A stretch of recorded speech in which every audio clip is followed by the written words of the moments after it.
Cool.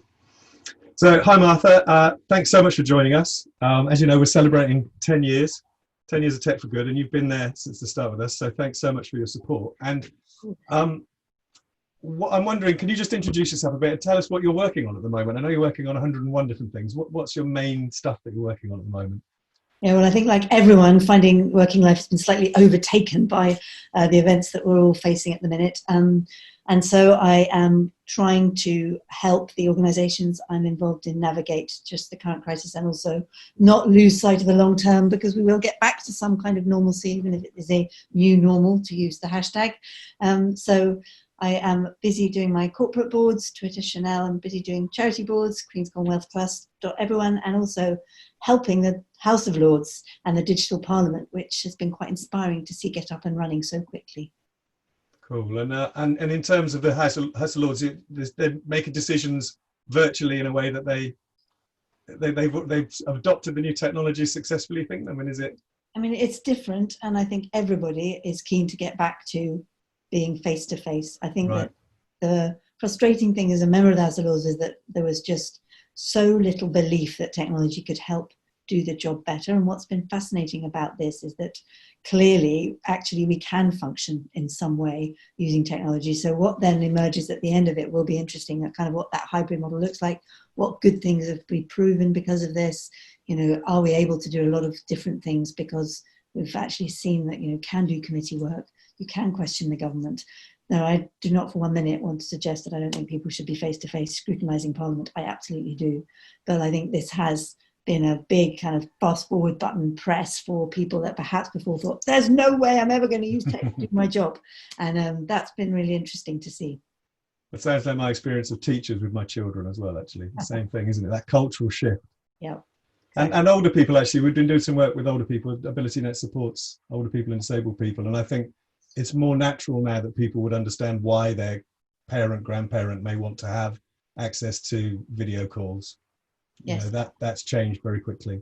Yes, my dad, who I've talked about before, who's a historian and a gardener, he's not that old, 72, he's full of beans. He always tells me the next decade is the best he's ever had. So now the 70s are better than any other decade he's been in. And he uses email, but he'd been completely intransigent about any other kind of technology until now. And he can see the benefits of using Zoom, although really only... but the ability to see his grandchildren has been the incentive structure that he needs.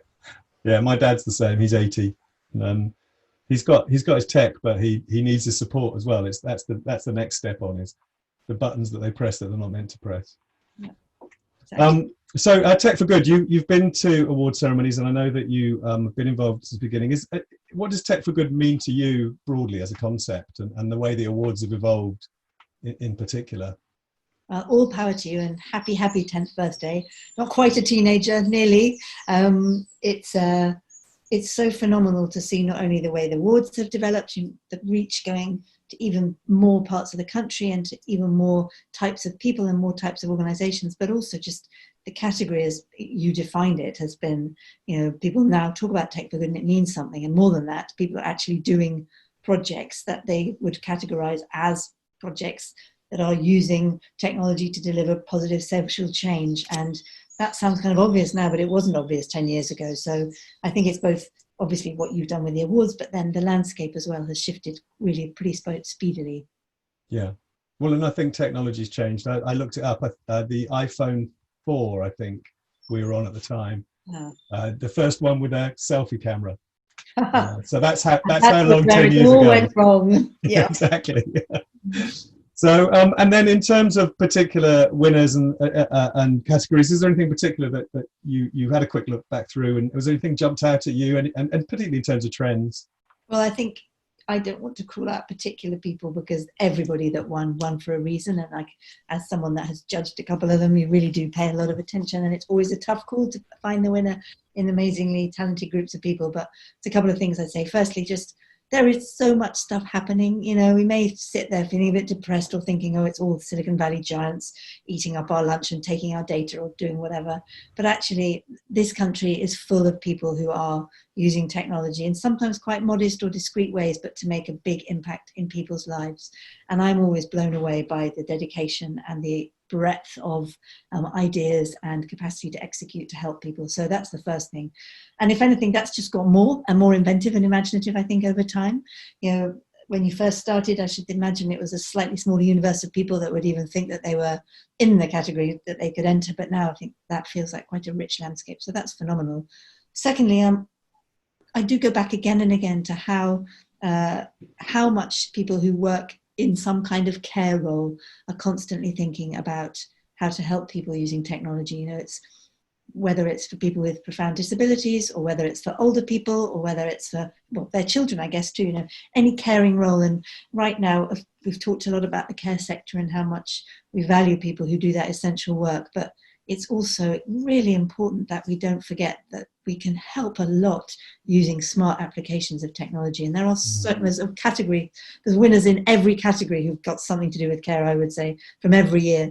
So we can take our inspiration from some of those winners. So that's the second trend, I'd say. And then the final thing I'd say is just that, you know, as always, this does come down to some superheroes and some amazing individuals. And although we all often give prizes to organizations, there are some incredible entrepreneurs, people that might not think of themselves like an entrepreneur in the classic sense. You know, they might look at me and think, oh, I started a company or a proper entrepreneur. And I actually think the opposite is true.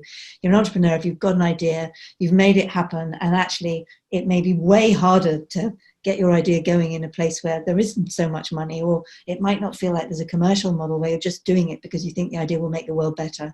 So that's the final thing I'd say. There are an amazing array of entrepreneurs who might not know they're entrepreneurs out there. Well, I would definitely, from the 10th anniversary point of view, I think we're trying to inspire those people. It is the individuals, I think, that stand out over the years. They're obviously they need to be supported and have referators around them to make things happen, but there's some brilliant individuals that we've met, and some, you know, some of them are high profile and names. And the first year that we had Stephen Hawking as our special award, you know, you can't get more stellar than that. And then equally, that puts alongside it all the other people that you've never heard of and the way in which they've equally inspired us. So yeah. So what about the next 10 years? I'm not going to get you to guess what the iPhone might look like in 10 years time, but be a phone anymore. I think it'll, you know, we're the device. I think we'll look back at this phase of our kind of genesis with technology and think about, that was weird. We had a lot of kind of clunky hardware with us, and actually I have this debate with my partner all the time because my sons are 4 years old, they're twins, and he's like, well, I'm worried about screens. I'm like, you're not going to be worried about screens when they're 12. They're going to be worried about glasses where they can see God knows what, or worlds that they're going into where we've got no clue what's going on. So yes, I would put a pin in the iPhone. I don't think that's going to be the thing. No. But what I know you're working on themes around responsible tech, for example. What's that about, and how do you think that relates to Tech for Good in the way that we've evolved in the last 10 years? Is it going to change the landscape in the next 10 years? Yeah, I mean, I think the way I always think about Tech for Good is tech that is specifically being developed to drive a social impact. And I would argue, you know, often that does have a commercial benefit somewhere along the train. It's not just some not-for-profit necessarily, because you're always going to find it might help something in the public sector or whatever the thing is. But responsible technology is, I would say, anybody using technology to do anything. So you could be talking about Facebook at the most gargantuan level through to some small startup in some corner of hipster East London who are doing some crazy thing to do with, I don't know, beer. I have no idea. But everybody using tech should be thinking about the responsibility that they have to the consequences they are intending to use the tech for, but also some of the unintended consequences, making sure that the inequities that we face in society aren't being widened because of their technology, making sure that there is a diverse team building that technology, making sure that there are, you know, a bunch of things that we would denote as responsible behaviors that are baked into the software. So it's a subtle difference, and they're joined clearly at the hip. Yeah. But I think that there's no excuse not to build any tech responsibly, and I would argue that we need to build a lot more tech for good. But they're linked. They're just not. They're slightly distinct. And in terms of the responsible tech, is the scale a challenge? Because presumably the scale of Facebook and the challenge in actually understanding what's going on inside it is part of the challenge. Is that Partly scale. I think you're right. I think it's also, I'm proud that everyone has, my small charity has changed quite a lot of the conversation. It feels like, people weren't really talking about responsible technology 5 years ago when we started, and now people have a bit more of an understanding about it, or just that it's important to think about the value systems that technology is having baked into it.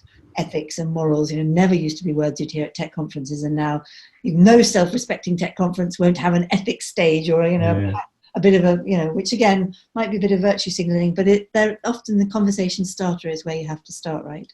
So I think it's partly scale. Yes, you're right. It's partly just giving people the tools and the understanding to know what to think about and to talk about. And these are complicated concepts, and in a way what we're trying to do is raise the conversation and say, you've got to decide for your own organization how you frame this, but it's just not okay to release something onto the world without thinking carefully about some of the secondary effects of that release. And I do think that those are questions that are being more regularly asked, so we need more companies to ask them more of the time.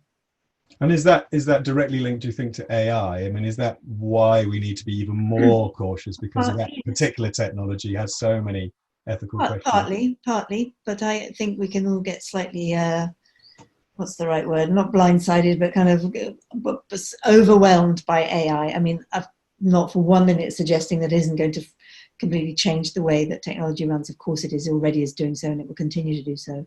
But if you look back 10 years, right, there was very much less AI in use over the last 10 years in our technology landscape, and yet there are a bunch of technology decisions I think that we could definitely have made better.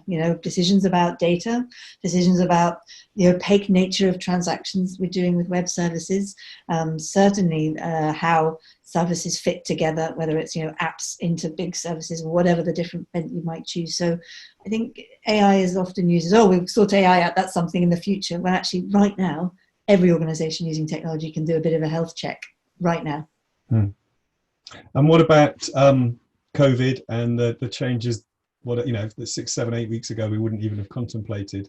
Do you think that's going to have a lasting effect? Is it a cultural impact that we're beginning to see of the switch to digital as a solution?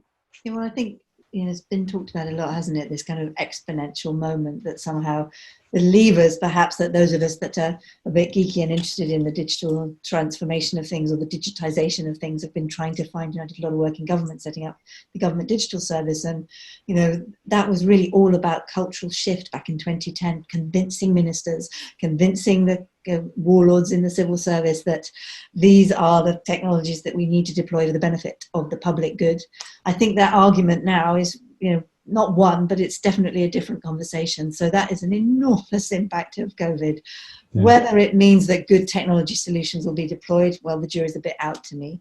But I do think that I believe very often if you can't see something, you can't really believe it can happen. So using Parliament again as the example, right? If I'd said to the leader of the House of Lords, we can do it digitally, right? You can have a chamber, you can ask questions. They might have looked at me and gone, I don't see it. But now we've been forced to do it. So the art of the possible is very, very empowering. And I think that will have shifted some things. And some things it might make people go, oh, no way, I don't want to do that again.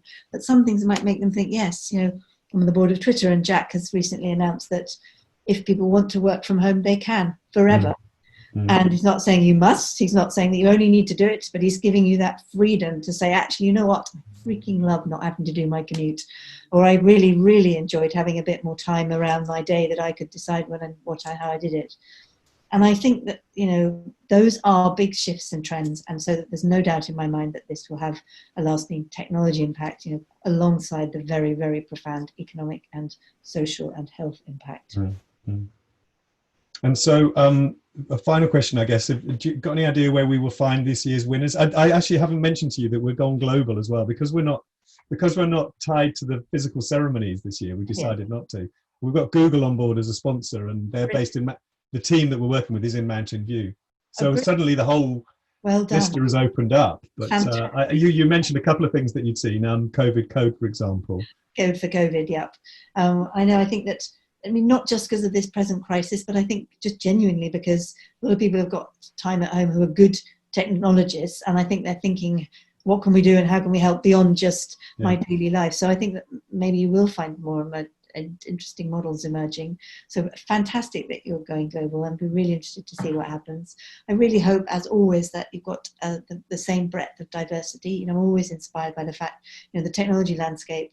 Anyone who knows me knows that this is like deep in my core. I can't get through anything without talking about it. But there are just not enough women. There are not enough from different socioeconomic backgrounds. There are definitely not enough people of colour. And yet when you look at your awards, then that's not quite the same. So there is something that's interesting, isn't there, about people choosing from diverse backgrounds to go into slightly different technology applications. So I really hope that that is as true, and as true when you open it up globally as well. Yeah, I hope so. And it's a challenge, definitely, because of the nature of what we're doing. But yes, that's great to hear. Thank you. So, well, thank you so much for joining me, and for taking the time out of what I know is a busy schedule. And we'll see what we get in this year. With the nominations open next week. And, yes, enter everybody. I've heard there's a really delicious 10th birthday cake as well, right? Yeah. Well, we haven't worked out how to get the chocolate fountain into the ceremony, the virtual ceremony yet, but that's the next challenge. Come on, some clever coder out there. I'm sure they can do that. Anyway, lovely. Thank you so much. No, brilliant. Thank you for joining us. Nice to see you. All right. Good luck. Thank you. Bye.